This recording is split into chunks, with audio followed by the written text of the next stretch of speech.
नमस्कार, हूनबिल टीवी देख रहे हैं आप। मैं हूं आपके साथ विशाल कर। खबरों की शुरुआत करेंगे। प्रदेश भर की जनता से अभियान से जुड़ने की अपील की जा रही है। बीजेपी प्रदेश अध्यक्ष महेंद्र भट्ट के अनुसार हर घर तिरंगा अभियान लगातार 30 साल चलाया जा रहा है।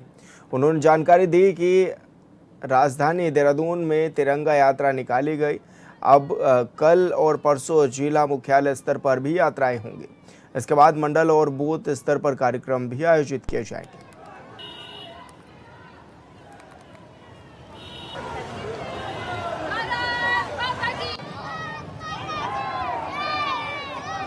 देखिए, हर घर तिरंगा अभियान लगातार पिछले 3 वर्षों से हम लोग कर रहे हैं और पूरे देश के अंदर यह कार्यक्रम चल रहा है।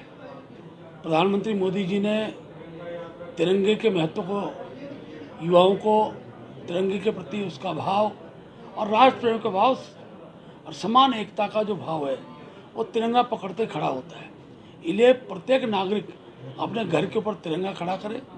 हर कार्यकर्ता तिरंगा युवा कार्यकर्ता तिरंगा यात्रा को लेकर और एक राष्ट्रभक्त भाव अपने अंदर जागृत करे। उस भाव के साथ ये कार्यक्रम चल रहे हैं। 15 तारीख तक ये कार्यक्रम चलेंगे। आज राजधानी में हमने तिरंगा यात्रा निकाली। कल और परसों जिला मुख्यालय में यात्रा निकलेगी, फिर हर मंडल स्तर पर यात्रा निकलेगी और प्रत्येक कार्यकर्ता 15 अगस्त को तक अपने घर के ऊपर तिरंगा। हल्द्वानी में कांग्रेस के राष्ट्रीय अध्यक्ष मल्लिकार्जुन खड़गे की रैली के बाद मंच पर कथित तौर पर शुद्धिकरण किए जाने को लेकर कांग्रेस प्रदेश अध्यक्ष गणेश गोदियाल ने कड़ी नाराजगी जताई। उन्होंने कहा कि जिस मंच से मल्लिकार्जुन खड़गे ने उत्तराखंड की जनता को संबोधित किया, वहां बीजेपी से जुड़े कुछ लोगों की ओर से मंत्रोच्चार के साथ शुद्धिकरण किया जाना बेहद आहत करने वाला है। गणेश गोदियाल ने आरोप लगाया है कि ये घटना बीजेपी और कांग्रेस की विचारधारा के बीच अंतर को दर्शाती है। उन्होंने कहा कि कांग्रेस मानवता को सर्वोच्च मानती है, जबकि बीजेपी पर जाति और धर्म के आधार पर समाज को बांटने की राजनीति करने का आरोप भी उन्होंने लगाया। कांग्रेस प्रदेश अध्यक्ष ने नैनीताल एसएसपी से मामले का संज्ञान लेकर संबंधित लोगों के खिलाफ कानून के तहत कार्रवाई करने की भी मांग की गई। उन्होंने कहा कि अगर कार्रवाई नहीं होती है तो कांग्रेस कार्यकर्ता लोकतांत्रिक और कानूनी तरीके से इस भावना का विरोध भी करेंगे। और दकियानुसी बातें करके हमारे समाज हल्द्वानी में जिस स्थल पर कांग्रेस पार्टी की, हमारी पार्टी की रैली हुई, मल्लिकार्जुन खड़गे जी ने जिस मंच से उत्तराखंड के हमारे सभी सम्मानित भाइयों को, बहनों को संबोधित किया, भाजपा से जुड़े कुछ लोगों ने उस मंच पर शुद्धिकरण का काम किया। मंत्रोच्चार के साथ किया गया ये शुद्धिकरण का कार्य वास्तविक रूप में ये मानवता के विपरीत है। भारतीय जनता पार्टी और कांग्रेस की विचारधारा में आधारभूत फर्क यही है कि एक तरफ जहां हमारी पार्टी, कांग्रेस पार्टी, मानवता को ही सर्वोच्च धर्म मानती है और मानवता के प्रति समर्पित है, वहीं दूसरी ओर भारतीय जनता पार्टी जाति और धर्म का द्वेष पैदा कर, गोंगा पंथ फैलाकर और दकियानुसी बातें करके हमारे समाज को बांटने का काम करती है। वास्तविक रूप में अतीत से लेकर अब तक इस विचारधारा ने पिछले 100-150 सालों में देश का बहुत बड़ा नुकसान किया। मैं नैनीताल के एसएसपी को उनके फ़र्ज को याद दिलाना चाहता हूं कि ऐसे में जबकि हमारे राष्ट्रीय नेता खड़गे जी एक बड़े नेता हैं, राज्यसभा में विपक्ष के नेता हैं और दलित वर्ग से आते हैं, ऐसे में भाजपा के लोगों द्वारा किया गया ये तौहीन, ये जातिगत भेदभाव क्या उनके द्वारा जो पठित कानून है उसके अंतर्गत दंडनीय नहीं है? हल्द्वानी में कांग्रेस अध्यक्ष मल्लिकार्जुन खड़गे की रैली के दौरान वाहनों को रोके जाने के आरोप को लेकर कांग्रेस और पुलिस के बीच बढ़ता विवाद नजर आने लगा है। मामले में कांग्रेस नेताओं के खिलाफ कार्रवाई की खबरें के बाद पार्टी कार्यकर्ताओं में नाराजगी है। इसी के विरोध में उधम सिंह नगर के जसपुर में विधायक आदेश चौहान के नेतृत्व में कांग्रेस कार्यकर्ताओं ने सुभाष चौक पर प्रदर्शन किया और पुलिस प्रशासन का पुतला फूंका। विधायक आदेश चौहान ने आरोप लगाया कि खड़गे की रैली में जाने वाली बसों और कार्यकर्ताओं को पुलिस ने रोका। उन्होंने कहा कि जब कांग्रेस नेता एसएसपी से मिलने पहुंचे तो उनके नहीं मिलने से नाराजगी बढ़ी। कांग्रेस ने पुलिस कार्रवाई का विरोध करते हुए आंदोलन जारी रखने की भी चेतावनी दी है।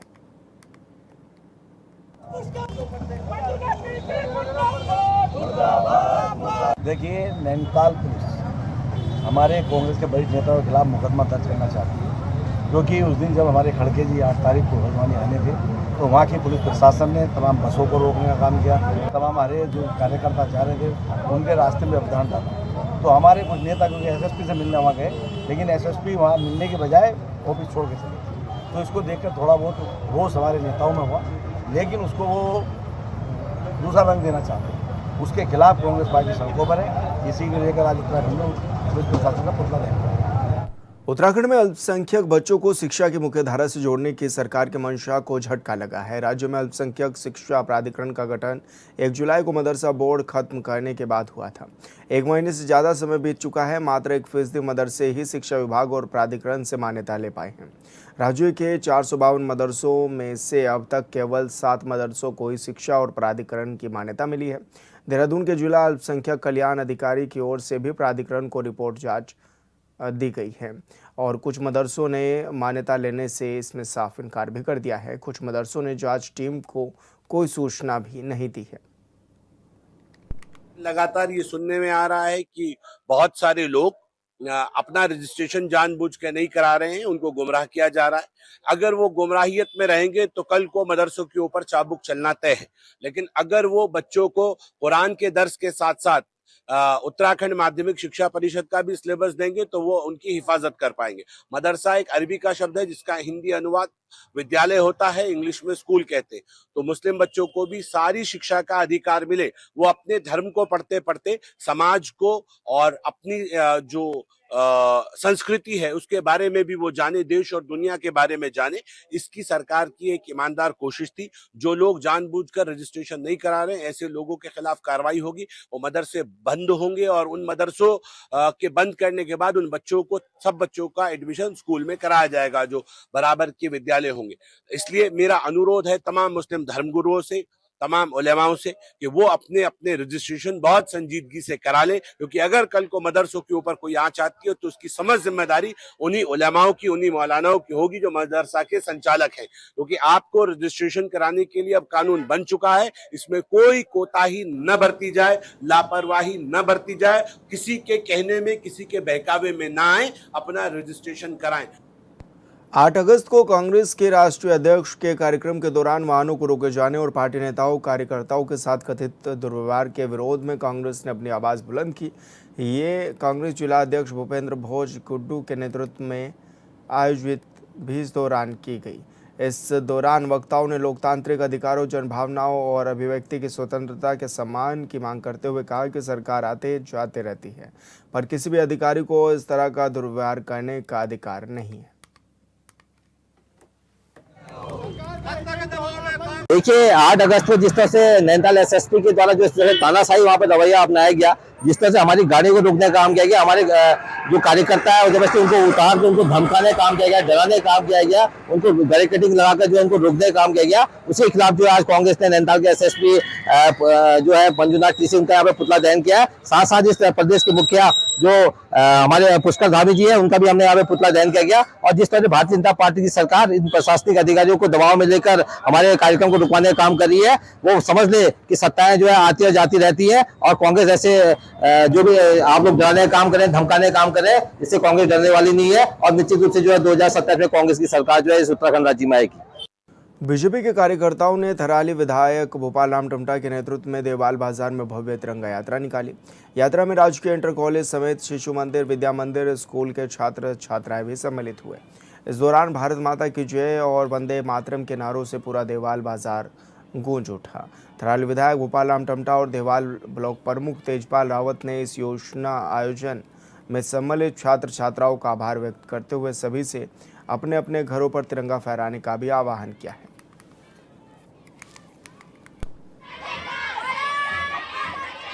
विकासखंड देवाल में तमाम स्कूल के छात्र और तमाम जनप्रतिनिधि, प्रधान क्षेत्र पंचायत और हमारे क्षेत्र के यशस्वी विधायक जी के द्वारा पूरे मार्केट में प्रभात फेरी के रूप में हर घर तिरंगा, हर अभियान के तहत सब लोगों को आह्वान किया कि विकासखंड के जितने भी जनप्रतिनिधि हैं, कर्मचारी हैं, अधिकारी हैं, सब लोगों को आह्वान किया कि जो ये विशेष कार्यक्रम चल रहा है 9 तारीख से 15 तारीख तक हर घर तिरंगा अभियान माननीय पुष्कर धामी जी के नेतृत्व में पूरे जिलों में ये अभियान चल रहा है। इसके लिए सब लोगों को प्रेरित किया कि इस 4-5-6 दिन के समय में आप सब लोगों ने अपने अपने घरों में, अपने अपने कार्यालयों में जो हमारा तिरंगा है उसको हमने लहराना है। और कहीं ना कहीं तिरंगा के से हमें बहुत कुछ संदेश मिलता है। इसलिए हमने आज पूरे बाजार में अपने जितने भी स्कूल के छात्र छात्राएं हैं और अपने तमाम जनप्रतिनिधियों के साथ तिरंगा यात्रा का आज यहाँ से शुभारंभ भी किया। जो हमारा विकासखंड देवाल है और मंडल देवाल की तरफ से जो तिरंगा यात्रा का आयोजन किया गया था, देश के यशस्वी प्रधानमंत्री जी का एक संकल्प था कि हर देश का हर नागरिक हर घर पर तिरंगा रहे। ये हमारी शान है, ये हमारा मान है, देश का अभिमान है। और कहीं न कहीं इस संकल्प को पूरा करने के लिए आपने देखा होगा विगत वर्षों से हर घर तिरंगा यात्रा निकल रही है।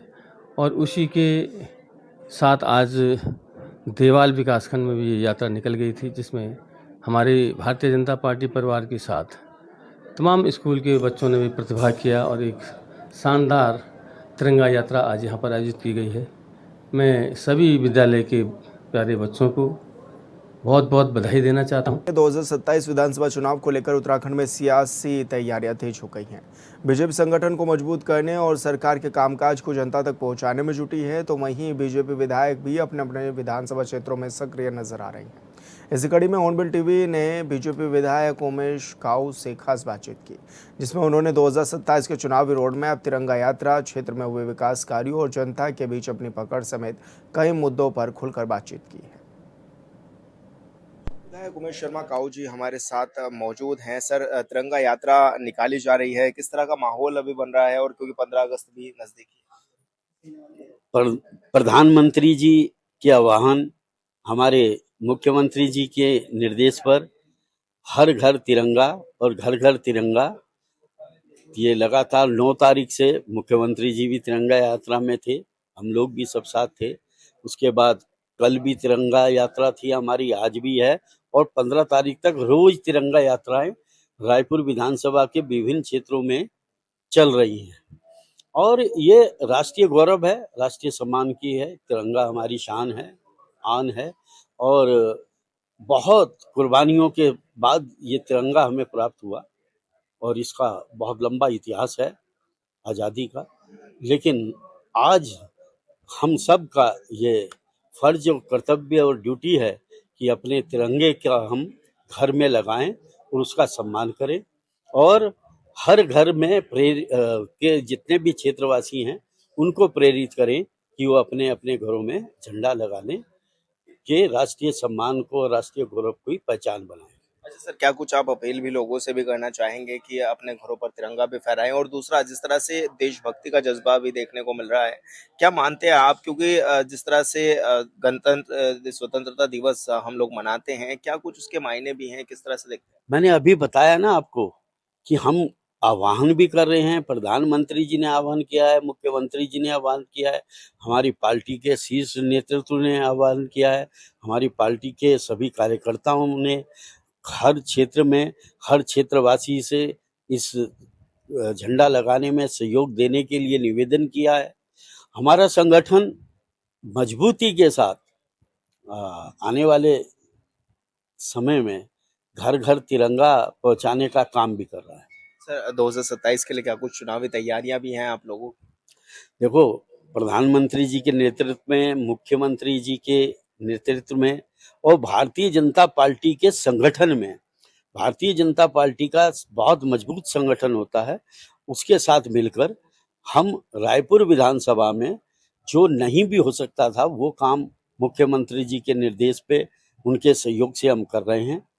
आज चारों तरफ सड़कों का जाल है, पीने के पानी के ट्यूबवेल हैं और बिजली की व्यवस्थाएं हैं, स्कूलों आदि के, मतलब कोई क्षेत्र ऐसा नहीं है, कहीं सीवर की व्यवस्था है, कहीं मतलब जो आदमी की जरूरत होती है, कहीं नदियों के पुश्ते हैं। उसके लिए हमने प्रयास किया, माननीय मुख्यमंत्री जी का आशीर्वाद मिला और वो सभी योजनाएं कुछ तो धरातल पर आ गई हैं, कुछ बहुत जल्दी धरातल पर आ रही हैं, और बहुत से हमने पार्कों के निर्माण किए हैं क्षेत्रों में, और बहुत जल्द कुछ और होने जा रहे हैं। पेयजल के लिए 113 करोड़ की सहदारा रोड पे पेयजल लाइन वार्ड नंबर 60 और 59 और 5 ऐसे ही बांदल घाटी, बांदल से जो योजना आती है वो हमारे रायपुर से लेके और जो हमारा वाटर वर्क्स है उसकी सप्लाई, उसके लिए भी 41 करोड़ रुपए की मंजूरी मिली है। और बहुत से, अब ये मैं गिनाने लगूँ तो बहुत लंबा घंटों ही लग जाएंगे, चाहे वो सड़कों का हो, ये जो हमारा राणा प्रताप चौक से लेके 6 नंबर पुल तक और आगे एयरपोर्ट तक, और हमारा आईटी पार्क से जो हमारा मंगलू वाला तक, बहुत बड़ी बहुत सुंदर सड़कों के लिए हमारे सरकार ने बजट मंजूर किए हैं। तो मैं तो यही कहूँगा, रायपुर की विभिन्न सड़कें क्योंकि आपदा की वजह से जो खराब हैं उनके ऊपर उनकी मरम्मत के लिए जो अब बरसात के बाद काम होगा, 9 करोड़ रुपए की स्वीकृति भी अभी दी है। मैं अपने मुख्यमंत्री जी का आभार और धन्यवाद करता हूँ।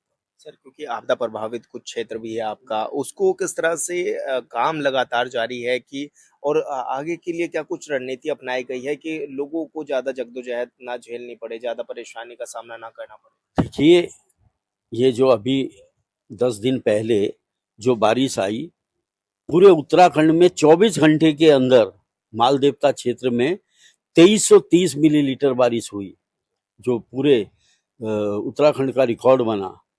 और ये हमारी पहले से व्यवस्था थी, अगर ये चैनलाइजों के काम ना किए होते तो बहुत बड़ा नुकसान मालदेवता के सरवाला, हमारा रायपुर, खादर, इन क्षेत्रों में होता। और आने वाले समय में यहाँ पुस्ते भी बने हैं और बनाए जा रहे हैं, जिनके अभी काम होने हैं।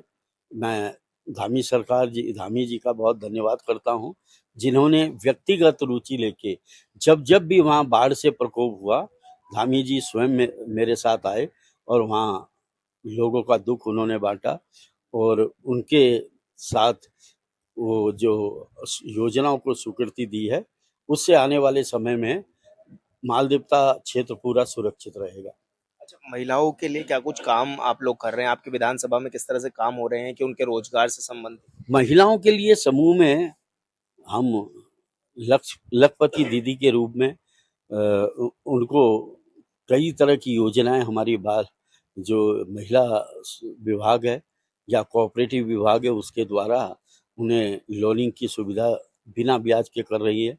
और बहुत हमारे महिला समूह बहुत तरह के काम, वो चाहे अचार का हो, पापड़ का हो, या हमारे बिजली के कई रोशनी वाले बल्बों के काम भी, और भी बहुत तरह के इतने करके वो अपने आप को, अपना जीवन और अपने परिवार को उसकी इनकम बढ़ा रहे हैं और अपने जीवन को सुरक्षित कर रही हैं। सर, एक सवाल मेरा यह है कि युवाओं की भागीदारी किस तरह से बढ़ाई भी जा रही है और लगातार देखने पे भी नजर आता है कि बीजेपी से बड़ी संख्या में जो युवा वर्ग है वो जुड़ता हुआ भी नजर आता है। किस तरह की भागीदारी? देखिए, अभी 30,000 से ऊपर की नियुक्ति धामी सरकार जी ने दी है, उनके हाथ से दिया गया है। लेकिन जो ये सौंग डैम बन रहा है, मालदेवता क्षेत्र है या और भी कई क्षेत्र हैं, वहाँ इतना टूरिस्ट आने लगा है कि वहाँ बहुत से हमारे युवा जो चाहे छोटे फ्रूट्स के काम, ये चिकन, ये जो हमारे डोसा वगैरह और हमारी कई तरह की ठेलियाँ लगा के रोजगार कर रहे हैं। और क्योंकि नौकरियां इतनी संभव नहीं है, लेकिन इतना है कि हर घर में जो भी युवा है वो कोई ना कोई छोटा रोजगार वहाँ पे कर रहा है। और आने वाले समय में जब डैम बन जाएगा, सौंग डैम, और वहाँ बहुत अधिक लोगों को पर्यटन के रूप में लोग आएंगे, तो निश्चित रूप से उनका जीवन व्यापन करने का और उन्हें रोजगार के भी अवसर प्राप्त होंगे। क्योंकि सर, चारधाम यात्रा भी लगातार जारी है और बड़ी संख्या में पर्यटक आता भी है, राजधानी देहरादून भी घूमने आता है। आपके क्षेत्र में भी बड़ी मालदेवता आप जाओ, शनिचर इतवार में इतना रस होता है। और आप देखो दुनली चौक पे चाउमीन, चाय, कितनी दुकानें खुल गई पूरे मालदेवता तक। पूरे अब कोई रोजगार कर रहा है तो हमें तो अच्छा है कि हम उन्हें रोजगार नहीं दे सकते, तो वो अपना सेल्फ रोजगार कर रहा है, अच्छी बात है। वो अपने परिवार को और अपने आप को मजबूत कर रहा है, परिवार का पालन कर रहा है। हमारे लिए तो ये जो इस तरह की योजनाएं हैं क्षेत्र के विकास की, उसमें युवाओं को रोजगार प्राप्त हो और हमारे कई इस तरह के हमने पार्क भी बनाए हैं जहाँ पर बहुत संख्या में, जैसे सिटी पार्क है, योगा पार्क है, अभी मियाँवाला में एक पार्क बन गया, एक 40 बीघे में बन रहा है। गौरा देवी पार्क यहाँ डिफेंस कॉलोनी में है। बहुत से ऐसे अभी कई पार्क बनने जा रहे हैं। एक मिनी स्टेडियम के रूप में डांडा लखौन में वो बनने जा रहा है, जहाँ सब युवाओं के लिए ही उसमें व्यवस्था होगी और युवा स्वस्थ रहें, अपना शरीर स्वस्थ रखें, वही हमारा भविष्य है। उनको वो आगे बढ़ें तो देश भी आगे बढ़ेगा। 2027 के लिए क्या कुछ विजन आप लेकर के चल रहे हैं और क्या कौन से ऐसे प्रमुख काम है जो आपको लगता है कि अगली योजना में करेंगे या फिर लक्ष्य बना रखा है आपने? देखिए, आपने 2000 पहले का भी रायपुर देखा होगा, 2022 का भी रायपुर देखा होगा। अब 2027 में हमारा मेन लक्ष्य था सभी क्षेत्रों को सीवर लाइन से जोड़ने का। अभी आमवाला तल्ला को हमने सीवर जो अभी टेंडर प्रक्रिया में है और उसके सहजधारा रोड को सारे को भी सीवर से जोड़ने का काम हम कर रहे हैं। पानी का प्रोजेक्ट मैंने बताया 113 करोड़ का, और इधर का जो सौंग के अलावा डैम के और बांदल से जो हमारी वाटर वर्क्स को आनी है 41 करोड़ की योजना, और हम जो मियाँवाला वाली रोड है, मियाँवाला उसको चौड़ीकरण के लिए उसकी भी डीपीआर बन रही है। मतलब इतने काम हो रहे हैं कि निश्चित रूप से रायपुर अब आने वाले समय में बहुत सुंदर भी होगी। और कितने निदेशालय खुल गए हैं रायपुर में। हाँ, कोई विभाग ऐसा नहीं है जिसका कोई ना कोई ऑफिस रायपुर में ना हो। हर निदेशालय है, हर तरह के मतलब जो भी हमारी संस्थाएं हैं उनमें रायपुर में कहीं ना कहीं उनका योगदान जरूर रहा है। धन्यवाद सर, हमसे बातचीत करने के लिए। तो उमेश शर्मा काऊ जी हमारे साथ है जो कि राज्य के तमाम विषयों पर हमारे साथ बातचीत कर रहे थे। हॉर्नबिल टीवी के लिए देहरादून से विशाल कर। और फिलहाल इस बुलेटिन में मेरे साथ इतना ही। आप देखते रहिए हॉर्नबिल टीवी। नमस्कार।